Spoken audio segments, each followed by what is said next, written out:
Line tattoos പൊതുവേ വളരെ സിമ്പിളാണെന്നുള്ളൊരു ധാരണ പലർക്കും ഉണ്ട്. ഇതിലിപ്പോൾ എന്തോ ഇരിക്കുന്നു, 5-6 ലൈൻ അങ്ങോട്ടും ഇങ്ങോട്ടും വരച്ചാൽ പോലെ ഇതിനെ എന്നുള്ള രീതിയിലൊക്കെ പലരും ചോദിക്കാറുണ്ട്. അത് അങ്ങനല്ല.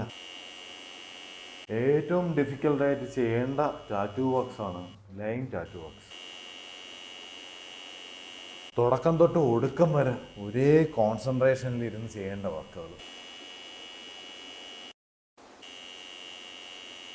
ഒരിക്കൽ തെറ്റിയാൽ പിന്നെ അത് ഷെയ്ഡ് കൊണ്ട് കവർ ചെയ്യാൻ പറ്റുന്ന രീതിയിലല്ല ലൈൻ വർക്സിൻ്റെ മെത്തേഡ് ഉള്ളത്.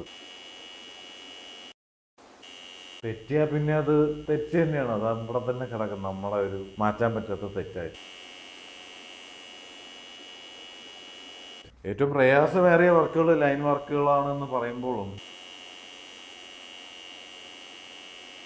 പെർഫെക്റ്റ് ആയിട്ട് ഒരു ലൈൻ വർക്ക് ചെയ്യുമ്പോൾ കിട്ടുന്ന ഒരു സാറ്റിസ്ഫാക്ഷൻ അത് മറ്റൊരു വർക്കിനും കിട്ടത്തുമില്ല.